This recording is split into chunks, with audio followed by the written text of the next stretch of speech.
Hi, everyone. My name is Maggie. I am the prevention coordinator at Women and Transition. And today joining me is Gus. Gus, do you want to introduce yourself? Hi, I'm Gus. I'm an individual counselor, hotline counselor at Women in Transition. Yeah. So, we know October is Domestic Violence Awareness Month. And so, we're having some dialogues about supporting survivors. And Gus is here with me today to talk a little bit about how we can support survivors who are also parents. What are some of the unique challenges that survivors are going to face when they're also parents? Yeah, so being a parent is obviously going to add a whole another level of having the safety plan, expanding your community, and also a way that keeps people tied to their abusers. Sometimes, if the abuser is also another parent of the children, so it creates a situation where people are really having to do long-term safety planning a lot of the time.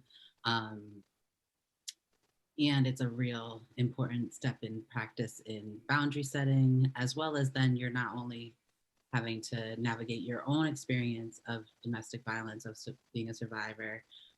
You're having to think about, okay, how do I support my children, like, through this, and how do I set up a situation where they feel safe enough to talk to me and feel like they can come to me, so that way we're having conversations as they grow. I think that, it's parenting and navigating domestic violence is incredibly challenging. It brings up so much confusion and so much insecurity just because of the nature of it.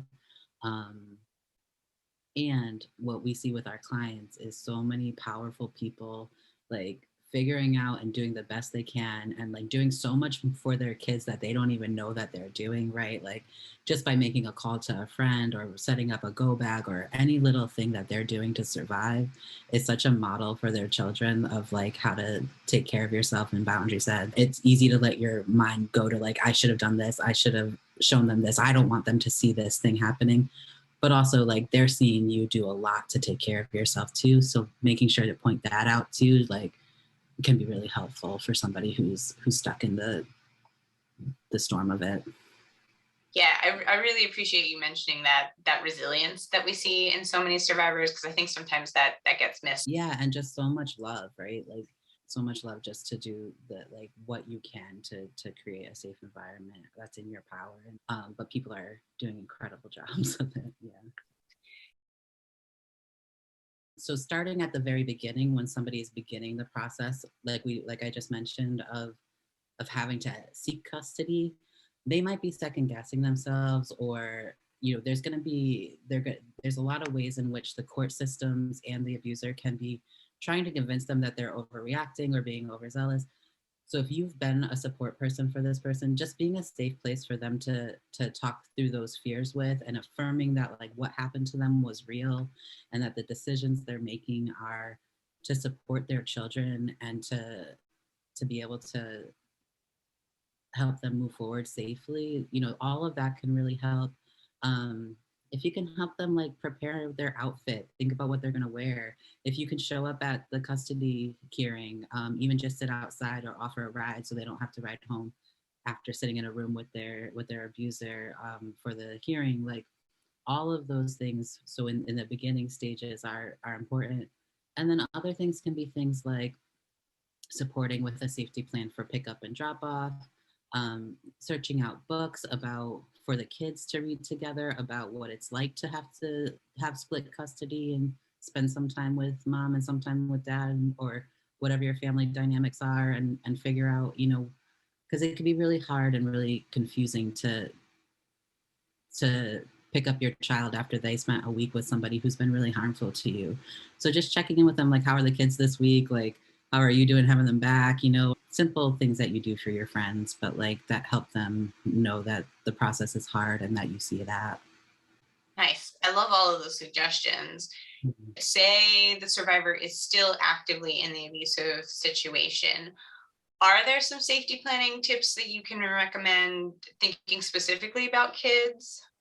Kids can be a huge factor in safety, right? So not only their own, but also their parents' safety. So there are a ton of helpful safety planning tools online. So even if you just sit down with your friend and look through some of those tools, you can kind of have a conversation about how to involve the kids in safety planning. Because just like if there were a fire, the kids need to know the plan, right? So with domestic violence, with any sort of violence, there also needs to be a plan for the kids' safety. Um, and so, looking for those resources and tools, talking to a domestic violence counselor, all of those things are ways you can help your friends. I know, unfortunately, sometimes survivors who have kids don't necessarily have custody of their kids all the time. Are there other ways someone could support in that moment? Making sure that you have access to the right information about DHS is critical. So if you're supporting somebody through both domestic violence and their child is out of their care because there's DHS involvement, understanding and knowing when the goal dates are for certain things in order to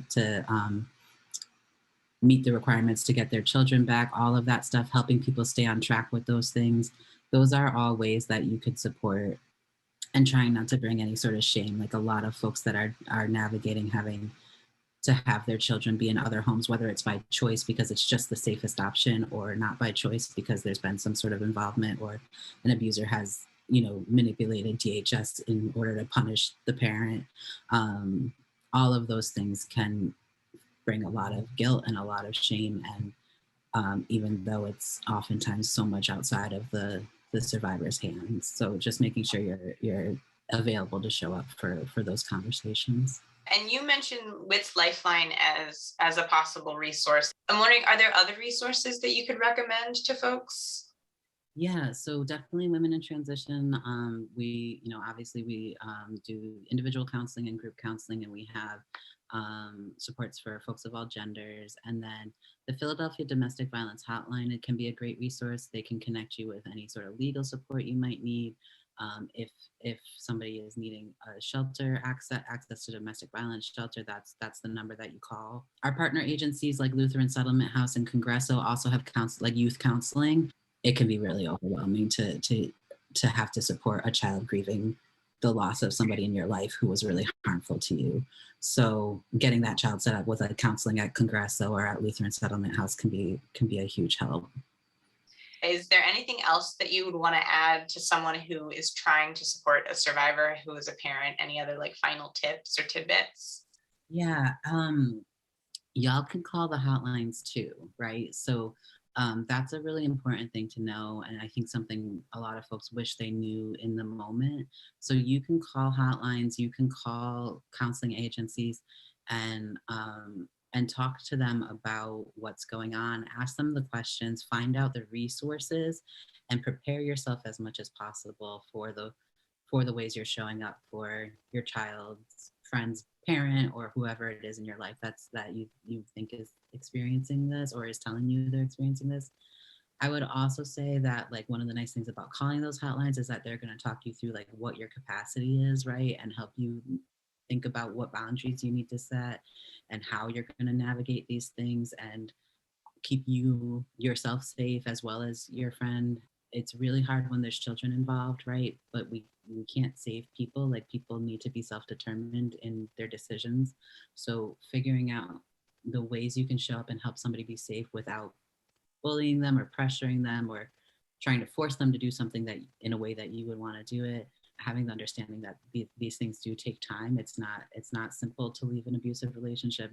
Yeah, and just making sure you're checking in with yourself about what you're capable of and what your capacity is. So, Gus, thank you so much. I really appreciate you chatting with us today, and thank you for your insight and your expertise and doing the work that you do. So thanks, Maggie.